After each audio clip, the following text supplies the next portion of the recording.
Such a sight. It is.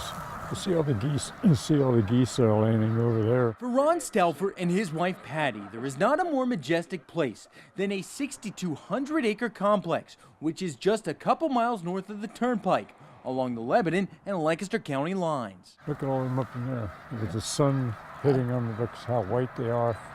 They glisten in the sun. The Middle Creek Wildlife Management Area is a popular pit stop for nature lovers and birds alike. Oh, gosh. How many do you think are out there? I thought about that. I thought, how many are really out there? The Game Commission, which operates the site, announced Middle Creek could close. You could see it real good this time. Hunter Thomas uses the site for hunting and bird watching. Look somewhere in there. He's swimming. He's got his head up. This day with his buddies, Thomas was trying to spot an elusive tagged snow geese at Middle Creek. He should be in the scope. Here, move. I found him 3 times already, and you can't find him once. He's 12 o'clock, like 3/4 of the way up the sky. Reps from the Game Commission haven't said what could close, but add everything is under consideration. According to them, the facility is expensive to maintain, and without an increase in the fees for hunting licenses, something will have to go. If they charge like the state duck stamp or whatever, if they like up that a couple dollars, I mean, really wouldn't hurt my feelings. I mean, the federal government already upped our federal stamp $10. It appears it would take extreme cuts for something to change the spot where folks watch the birds every year. But Game Commission officials warn anything is possible. If they don't keep up with the planting of the fields, that's no food for the waterfowl to eat when they migrate here. So if they shut it down, then you might not see this anymore. Williamsport, home of the Little League World Series. Only this weekend, it's also home to another phenomenon known as the Red Sea. Tens of thousands of pumped Pennsylvanians making the trek up Route 15 to support the hometown boys.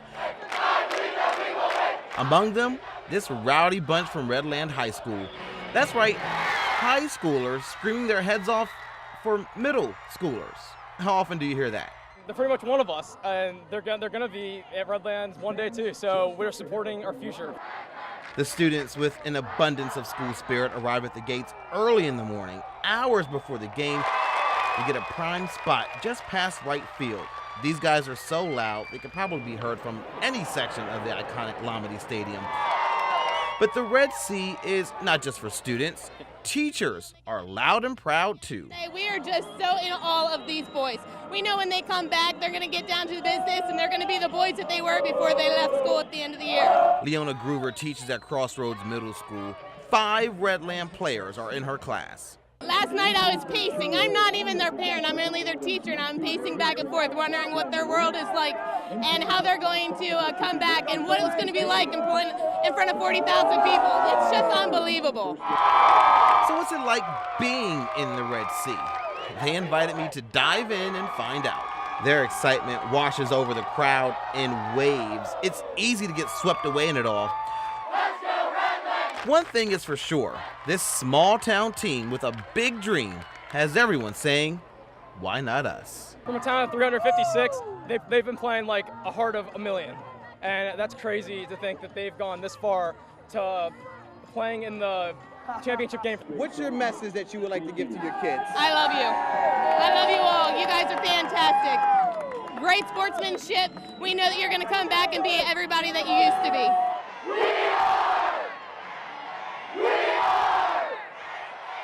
Our trip took us to a galaxy far, far away. John Morrell reads part of the excuse note he used for his son Christian, better known as Brock. Last week, the father-son duo took a day to see the new Star Wars movie at the Penn Cinema in Lititz, Lancaster County. That's them in the costumes. It was a fun event. It was a good bonding opportunity for us. I knew later on in life he'll look back on that him and I did that together. He was able to participate in a... Not wanting to create a disturbance in the force, Morrell created an excuse note for his son's absence. I just had fun with it.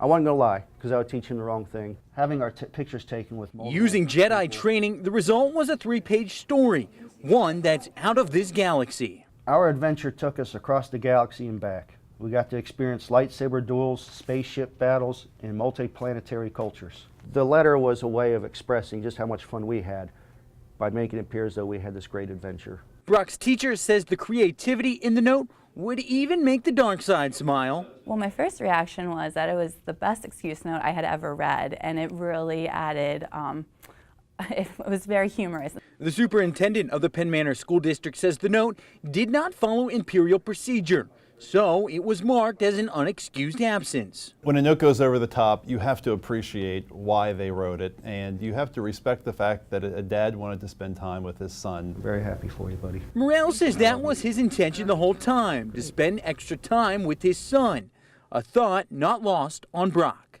It means a lot to me that he cares about me so much. It was worth it. It's an experience that years from now he'll look back on, he'll remember, I took the time to do that with him.